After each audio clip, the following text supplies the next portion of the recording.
Greetings and bienvenue, Midnight Crew. Thank you for returning to this broadcast. And welcome to new viewers joining us for the first time. If you like a video, then feel free to subscribe. I've posted this before but didn't get many answers. Figured I'd post again and see if I can't get some answers or at least a place to start looking. So about 5 months ago, I was staying at an Airbnb with my wife and had what I believe was a paranormal experience. This might get a little wordy, but I feel that the details are necessary. It happened the first morning we were there, right after I woke up. To give you an idea of the scene, we had slept in pretty late, and so there was plenty of sunlight coming in through the windows. I mean, there were curtains on the windows and all, but there was plenty of light to see by. It's not like the room was dark. In this room, where the wall met the ceiling, there was a small piece angled at 45 degrees instead of a hard 90-degree angle, maybe a little over a handbreadth in width. It was on that angled piece of wall that I was what I thought at first was a spider. I realized pretty quickly it looked more like a tick. And the thing was huge. In talking, the body of it was probably about the size of my hand with my fingers splayed out, and that's not counting the legs. On top of this, the thing was transparent. I was able to see it, but kind of in the same way you can see a clean glass. Like I could see right through it to the wall beneath, but I could also see the shape of the tick. Now, it's not uncommon for me to see things out of the corner of my eye, and when I look, nothing will be there. But this time, I stared dead on at the thing for at least 5-7 seconds and was still there. Like I said, there was plenty of light in the room, so I know I wasn't just seeing things. I became fully awake pretty quickly as I stared, and right as I became aware enough of what I was looking at, and aware that my eyes were in fact not playing tricks on me. The tick began moving, and the only way I can describe it is that it was extremely realistic movement for an insect. Like I had no doubts that this thing was actually there once I saw it moving, and was not just a figment of my imagination. Everything I'm about to describe happened in the span of maybe half a second, but as best I can recall, this is how it went. I nearly jumped out of the bed once it started scurrying my way. I sat straight upright and threw the blanket off. My wife was on the side of the bed closest to the tick, and I got ready to practically pull her off my side of the bed and drag her out of the building. Another thing that makes me believe this thing was really there is that when I began to move, it was still there, and had not disappeared the way things will when you're imagining them right after waking up. I was fully awake by now for sure, and it was still running across the wall. But hardly a moment after I had thrown off the blanket, my wife woke up and asked me what I was doing. It was at that moment the tick disappeared. It all happened really fast, of course, but in retrospect, I'm sure that that's how it happened. So what was it? I don't even know what else to ask. Interviewing for a job cross-country. They don't pay for the hotel. Find the cheapest Airbnb I can find. Get there. Key hidden under a rock. Kinda sketchy. Welp, in too deep. Get in. Barely any furniture. Holes in walls recently patched. Fresh paint in random locations. Doesn't look much like the photos online. There's also a door which I think leads to the basement that has literally 5 padlocks on it. I want to nope the hell out, but poor college grad looking for a job. Feel like I'm being watched. Try to ignore it and go to sleep. Wake up needing to piss. Instead of turning the lights on, I just used my cell flashlight. Go to the bathroom. Light briefly shines over the vent in the bathroom. Something reflects back the light. Huh? Grab a chair to get a closer look. It's a camera. Screw this shit. Call 911 and barricade myself in my room waiting for them to arrive. Cops show up. Point out the camera. They investigate. Yep, it's a camera. They start checking around. Move a rug that's kinda in a weird place. Dark stains they think might be blood. Okay, Anon, this is a crime scene investigation now. We need you to leave. Shit. Give the cops my contact info. Get an Uber and go to Denny's. That's open 24/7. Spend the night there not sleeping at all until my interview. Don't get the job because I look like a zombie, didn't shower, and have my luggage with me even though I explained what happened. Later, the cops contacted me on the case. No leads. The info they used to set up the Airbnb account is all bogus. The LLC they used for the hotel title for the house is also bogus. Asked what was behind the padlocked door. We can't divulge that information anon, but be glad you called us when you did. Stay in actual legit hotels, my fellow anons. Just read reviews on Airbnbs and don't stay in cheap shit ones which look like murder bunkers. Still a cool story, though. He did say it barely looked like the photos he saw online. Just don't stay in an Airbnb no one stayed in before you, LOL. Although I suppose he did say he was broke, but not worth the risk in my opinion. Stay at Airbnb run by a normie. Normie accuses me of breaking furniture that was already broken when I got there, and wants me to pay for it. Almost go into a detailed explanation of how I couldn't break it. Remember, normie brains don't work like this, and I'm at least somewhat attractive. Just say, nah man, that wasn't me, I'm not that kind of guy. Totally works on his normie brain while he probably would have made me pay if I used actual logic. Why are they like this? Be me, Swiss anon, driving home from Spain through Bordeaux, staying in an Airbnb with a garden in a village called Saint-Palais-sur-Mer. Go home after dinner at 11 p.m, lay in bed, hear a sound like someone is breathing through a machine, deep breath in and out through the mouth. It doesn't stop for 20 or 30 minutes. Get my clothes on, tell my ex-girlfriend I will go and have a look. Maybe someone is dying. Go out, listen to the sound coming from the house next to me. On the other side is a bigger property with a stone wall, little bushes and trees, and a big house 150 feet from the street. Suddenly, the sound comes from behind the stone wall. Go there, looking into the property. Nothing. Out of nowhere, the sound is right next to me. While turning and spinning around, I take a look at the point where the sound is coming from. Nothing. Run as fast as I never ran before or after in my life. It followed me to the fence of the Airbnb property. Look at the gate from the window. Nothing to see, but you clearly hear the breathing. A WTF, stay inside, girlfriend crying. What to do? Anon, your head is playing games. Call an ambulance. The sound is still going for 15 minutes. The ambulance arrives, suddenly nothing to hear. Go into the large property, it was to be sold, searched the property for 15 minutes, told them what I heard. They make fun of me in French, thinking I don't understand he has seen a ghost. Me, freaking out, I didn't drink, smoke or anything else. Nothing. After 20 minutes they go. Go inside. No joke. 1 minute later, the same sound started again. Girlfriend wanted to just GTFO, closed the window and told her to sleep, which we did. I honestly can't explain it. If it would have been an animal, we would have found it, and the sound wouldn't just have stopped and started again. Story I heard from my granduncle. Man has seen some weird shit over the years, some of which I've also seen. This is one of the more subtle stories, but still gives me the chills. Be granduncle, vacation in Tuscany, get to this cozy cottage-style Airbnb. Nice view, comfortable place, but missing one bed. Decides to take one for the team and sleep on the couch. That night, lying on the couch getting ready to sleep, hears sound coming from past the doorway leading to the kitchen. Assume it's one of my aunts or something. Something still feels off, so squints at the doorway. Watches as a figure walks past the doorway. Old man, pale as a Brit. Permanent shit-eating grin plastered on his face. Panic.mp3. Short of losing his shit, kinda hunkers down and starts praying as a last resort. Eventually falls asleep. Granduncle never brings this up for the rest of the stay at the Airbnb. Eventually we're about to leave. He asks the owner, an elderly lady, about it. She says it was probably her husband. She also said that her husband has been dead for the past decade. I have one I've always wanted to write out in full detail because it scared the shit out of me at the time. But there just isn't that much to warrant a full account.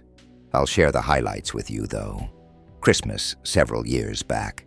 I rented a really nice Airbnb for Christmas near where my parents live.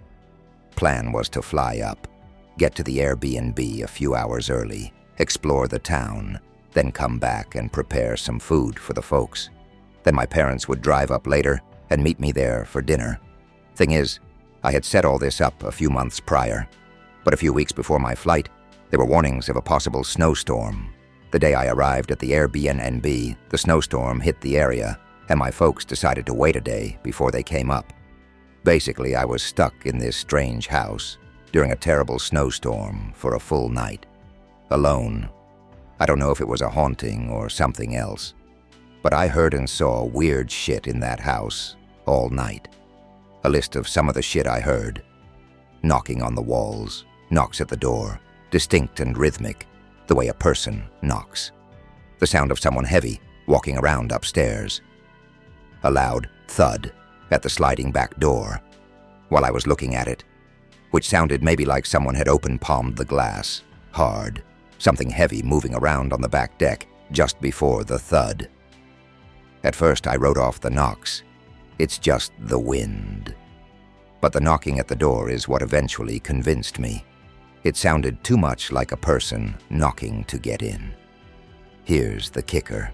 The basement had been converted into a theater room, and I went down there to get away from the noises and watch a movie.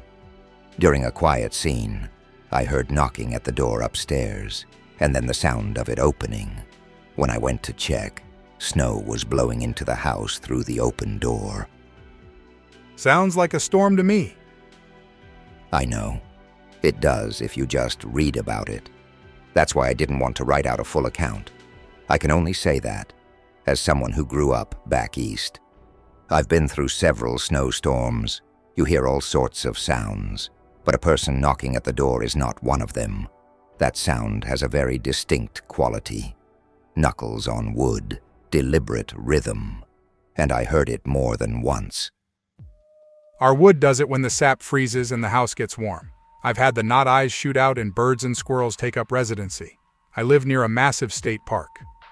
The winter is loud at night when temperature drops. Sun beating on a tree that flash freezes and explodes near the window. Animals are sensitive and hide on the nights it happens. This was near a big state park as well. That's interesting. Does not explain the sound coming from the same door, at the same volume, repeatedly or rhythmically, elol. Like I said, human knocks are distinct. I don't know what it was, but it wasn't animals or a stick or tree smacking against the door. 2 months ago, me and a couple friends were staying at an Airbnb in Italy. It was an older but decrepit town mostly full of old people. Also, the house we stayed in was an old condo.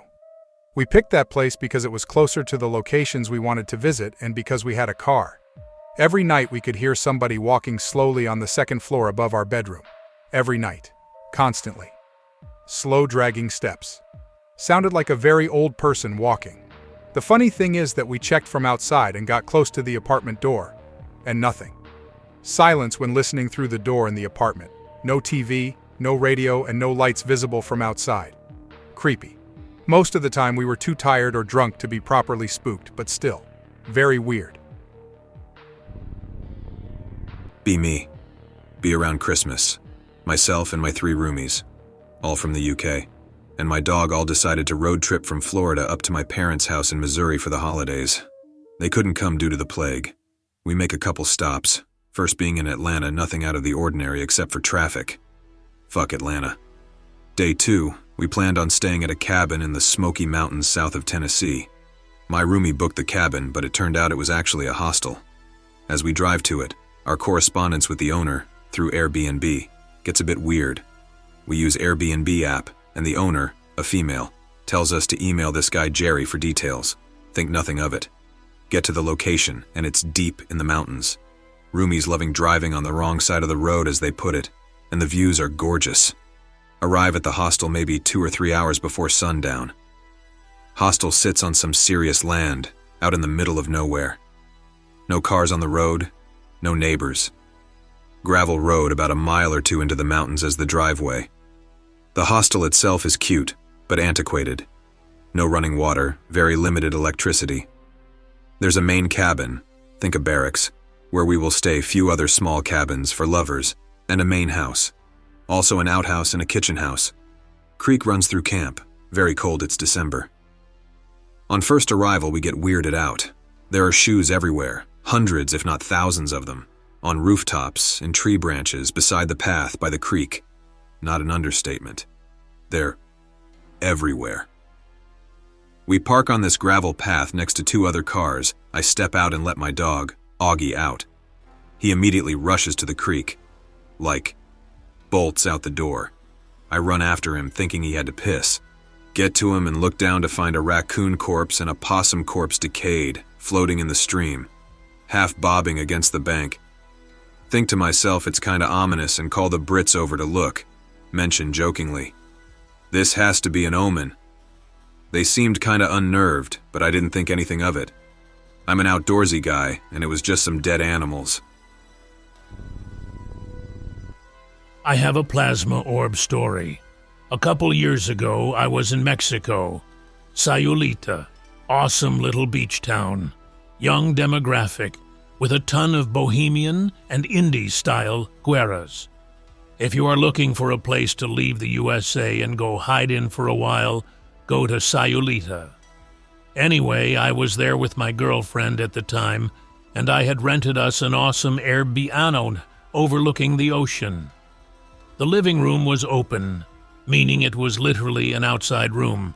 To the left is the door to the master bedroom, to the right is the door to the kitchen and dining room. Looking forward, you see out onto the ocean, and there were little tables and sofas and stuff. It was 3 a.m. or thereabouts, and I got up from bed for some reason to go get water.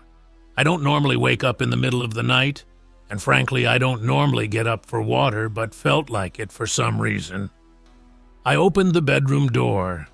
It's dark at night, mind you, closed it behind me, admired the view, and walked across the room into the kitchen room. Got a glass of water, drank it, and then left the kitchen. As I closed the kitchen door, I looked to my right towards the ocean view and saw this basketball-sized, like greenish-reddish colored. I don't know the color. I am red-green color-blind, sphere floating at head height above the sofa close to the balcony. I thought it was my girlfriend at first and said, "Elle, when did you wake up? Geez, I didn't even hear you." As I walked to the sofa, I began to notice it was not a human head. It was a glowing orb. I freaked out kinda, and being unfamiliar with my surroundings, put my back up against the wall as I was flailing my arms, looking for the light switch. I wasn't taking my eyes off of the orb. I was unsuccessful in feeling a light switch, so I crouched down and picked up a pillow, and like a dumb monkey or caveman, threw it at the orb before it just, bam, took off into the night sky almost instantly. Last year, July 4th weekend, Texas. Me and the boys escaped the city, getting an Airbnb out in the hill country for a weekend of hedonism and almost blowing our fingers off with fireworks. Yeehaw.mp4. House is way up on a ridge, a bit off the beaten path, but it's a modern home with a decent view, and the seclusion meant we wouldn't be bothering any locals. Everyone ends up getting way too messed up way too early in the night. Half the party is passed out before midnight. What's left of the party moves outside onto the extensive deck that runs around one half of the house. Shoot some Roman candles at each other, etc. Eventually my company dwindles down to one mate, who I'll call Jack. Just chilling on the deck, which faces the wilderness, away from the road. Listening to Jack drunkenly ramble through a half-remembered story, I see a greenish light off in the distance, shooting up into the sky from behind a hill or something. I hush my mate and point over in the direction of where the light was just in time for us to see another one shoot up. This one seemed to slow in the air before expanding into an orb a few hundred feet above the hills and slowly fading. Sick fireworks, dude. I chuckled and agreed. We sat there for a few minutes watching as more of these lights appear and disappear before I realized that they weren't making any noise, even though we'd be close enough to hear them if they were fireworks. I remembered that there was a footpath behind the garage that led out along the ridgeline the house sat on, and suggested that we try to get closer to the lights for a better view. In retrospect, this was an incredibly stupid idea, but we headed off into the night, Luckily, the ridgeline and therefore the footpath we were on curved towards the origin of the lights. Also, luckily, I didn't get lost and killed by wildlife. Probably helped that we could follow the light show. Eventually stumbled right up to the edge of a valley or something. Basically standing right on the crest, staring down at where those lights were coming from. They definitely weren't fireworks.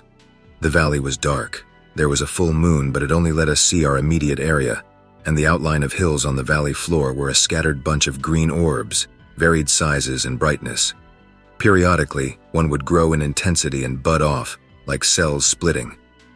The offshoot would streak into the sky as we saw before, hang in the air for a moment and then expand into a large orb, then fade.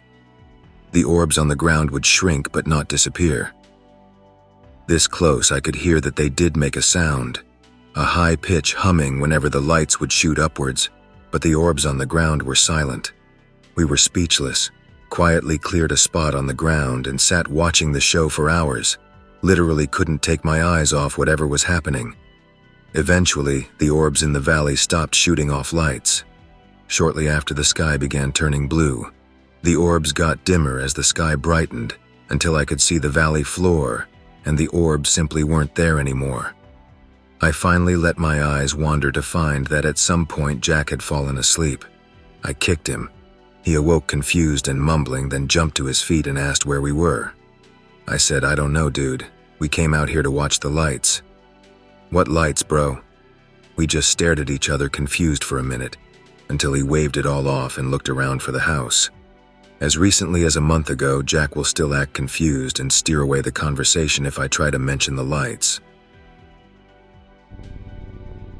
I once went on a road trip through Ohio and slept at a hotel in the middle of nowhere town called Utopia. Be me, traveling from east to west coast on a vacation from the daily grind after getting fired from a shitty retail job. On my way through Ohio. It's a lot less of a corn state as I thought it would be. Lots of trees and broken houses. Airbnb, a room in the cheapest place I could find. The place is called Utopia. Ironically, it's a shithole. Nothing to do there. All the residents there are retired or mentally disabled. Ask around and eventually decide to go check out some historical buildings. I'm told there's an underground chapel. Apparently the town was founded by a nut job who built an underground commune. It's a short hike out into the woods, no ladder or anything. The structure's all that's left. The building above it burnt down a long time ago. It's just a hole in the ground. Kind of a disappointment, just a wine cellar and some short branching paths, most of which are blocked. Hear something shuffle in a tunnel, peer down a crawl space. See a blurry figure dart out of view. Nope, out of there. In all likelihood, it was probably a small animal, but unlike dumb horror movie protagonists, I just backed out slowly and left. Be me. Airbnb. My spare room for extra cash makes about $1,500 a month. One day, a slightly weird dude comes to stay. Think nothing of it. Give him his key and talk to him. There seems to be a dark, unsettling feeling in the house, but think nothing of it. He asks if it's okay if he goes downtown to drink. I don't really care and tell him it's not a problem. Later that night, me and my GF are on the living room couch when he gets back home. We are watching TV. The dude is really screwed up and sits next to us laughing his ass off to the Golden Girls. GF and I give each other the WTF look. I give the dude the remote and go to bed and just kind of laugh it off that he is drunk. AF around 3 a.m., I awoke to blood-curdling screams, loud screams, horrifying screams. Sounds like an animal is being butchered in the other room. Sit up in bed, adrenaline and fear begin to hit. Heart rate is up, and listen to the guy let out 2 more screams. Oh shit, .jpg, what do I do? .png, just decide that dude is drunk and try to go back to sleep. 4 a.m. Hear the dude's door open and slam. Then all of a sudden I hear the doorknob to my room violently shaking back and forth as he is trying to get in my room. But it's locked. Jump out of the bed to relax and grab the knob to keep the knob from turning and prepare to bombard him with fists if somehow the door opens. GF is crying and hyperventilating. All of a sudden the guy stops trying to get in and I hear him walk down the stairs and leave the house. Dude had a 2-day reservation but never saw him again after that first night. I sleep with a knife next to my bed now. Happened last year, not paranormal but still spooky. Friends decide to have a little week vacation. I ended up booking a little house in the mountains through Airbnb. Ends up being kind of isolated in the woods but not entirely away from people. One regular door up front and a glass door at the opposite side of the house. No curtains on this door for some reason, so you could see right outside. Nope, a little, since anyone could look in whenever they want. The house is on a hill, so the back door opens up to a deck. Anyway, do typical cabin in the woods shit, grill some kebabs, do some gaming, etc. Night is pitch black around the house, no street lights on the road leading there either, not enough beds, so me and my friend need to sleep on the couches in the main room, where we can see straight outside this glass door. LMAO guys, a Skinwalker Wendigo thing is gonna get you hew. Sleep fine for the first few days because I am perpetually drunk. Friend starts hearing things outside at night rustling around. Next morning there's a big pile of shit outside by the fire pit, where I hung out and made s'mores the night before. Okay, must be a deer or something, haha. The next night my friend wakes me up and says there's something outside. Look at the door and 2 shining eyes looking inside. It's a bear staring at us from the other side of the glass door. Stare back. Bear just leaves. Sleep on the floor in the other rooms with doors locked the rest of the time we're there. Was just some shitty black bear, but still it climbed the stairs up the deck just to stare at us and leave. Stupid bear. I recently started university, and for the first time I'm on my own. My parents were never really present in my life, and therefore they don't have much to do with me starting this next chapter in my life. Because of this, I had no choice but to haul myself and my belongings across the country to move into my new dorm room, as my grandmother, whom I lived with, is far too old to drive, and being a broke college kid, I don't have enough money to pay for a car and insurance. When starting my journey across the country, by cross country I mean Florida to Texas, I decided that taking a bus would most likely be my best bet, as I have an intense fear of flying. However, my move didn't entirely take place on a simple bus ride. At my first stop, I met an older man who I shared an Airbnb with, who after a few drinks revealed that he was going to surprise his son on move-in day at the same school I was going to be attending, and wanted to know if he was making the wrong decision, as one does in an intoxicated state. After reassuring him that it was something I could only dream of my own father doing, and that I was going to the same school as his son, he offered me a ride the rest of the way. Although driving long distances with people I have just met goes completely against my code, I agreed, thinking that the $100 plus on a bus ticket would be much better suited in the hands of a grocery store. The next day I loaded my things into his pickup truck and away we went.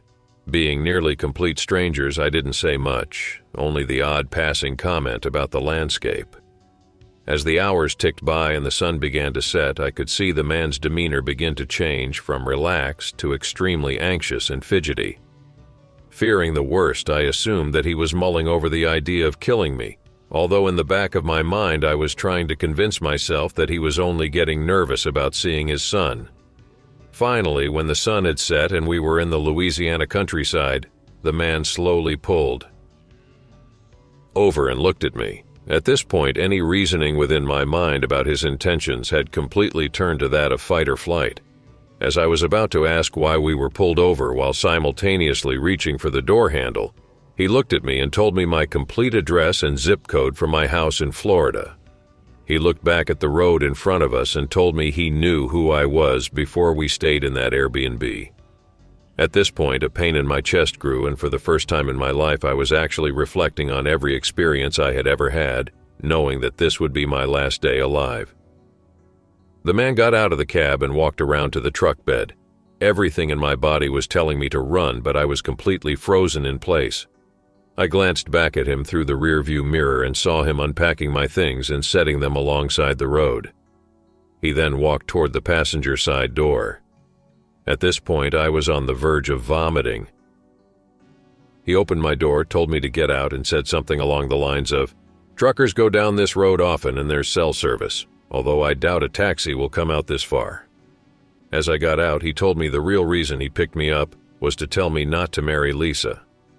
He drove off, leaving me and my things on the side of the road in the middle of nowhere. Luckily, unlike what he said, I was able to call a taxi and get myself into the nearest town. After explaining my situation to the driver, he urged me to make a statement at the local police department just to be safe. I did so, although they said there wasn't much they would be doing as no crimes had been perpetrated. I finally made it to school, and here I am, a week into my term, still unable to get past what happened to me. I have no idea who Lisa is, and I sure as hell don't know how he knew where I lived. I really don't know where to tell this story, hence why I'm here. Has anyone else had an experience like this? Or, as unlikely as it may be, had a run-in with this guy?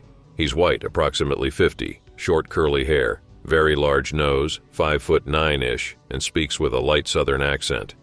I met him in Tallahassee, Florida, and he drives an early 2000s Ford F-150 in red.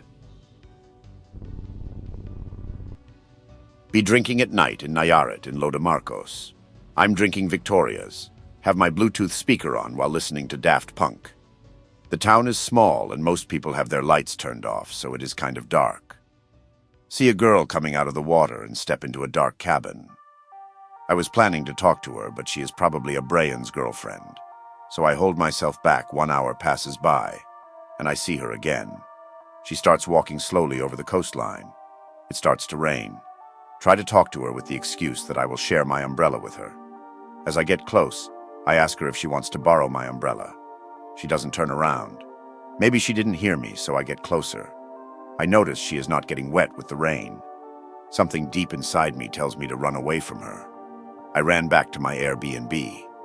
The landlord sees me, and I explain to him what happened. He tells me not to ever speak to the women from the water. WTF? Yeah, those are sirens. Did she see you? No. Are you sure? Because if she did, she will make your life a mess because they fall in love. Many rich people have died here because sirens pull them into the water and drown. Be me. 20. Shared a room with a horrible sister who didn't care if I was asleep, would make noise, light horrible smelling candles. Mom had a newborn baby and the house was always disgustingly messy. Live in the current Canada economy, no degree, but make more than minimum wage with a job I love. Planned on moving out from an abusive household, was told by everyone around me it would be too hard and not possible. Had no one to go to, no financial support, maybe 10 to 14,000 in savings. Wasn't able to get a showing anywhere for a year. Did not have a cosigner either. One day just got fed up and super tired of my situation and told myself, I'm moving out next month, I will live in an Airbnb if I have to, I'm done with this shit. A week later I got a text from a property manager who saw my inquiry, asked if I wanted to see a place which is 5 minutes away from where I live. Literally the next week I'm approved for this brand new place, new build in the suburbs with quartz countertops and all that. Rent had a discount and an 8 address, which is my lucky number and the luckiest number in Chinese numerology. If you believe in that stuff, that brings wealth. Move-in friend randomly gives me 1,000 because he was that proud of me for making it on my very own. No partner, no parents, no help. I've been here for about 2 months now. Life is good. Sometimes just saying fuck it with no plan works because the universe listens and is only here to help. Anger and frustration is given to us for that very reason. Never give up on the dream. I hope that you enjoyed tonight's broadcast. If you enjoyed tonight's story, then please subscribe to the channel as more Greentext will appear daily.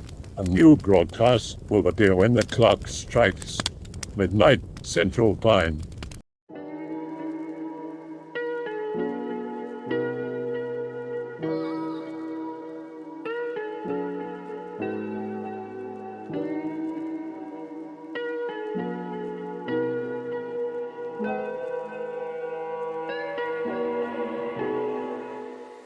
Remember to check the Odyssey and Rumble pages for separate archives of previous broadcasts.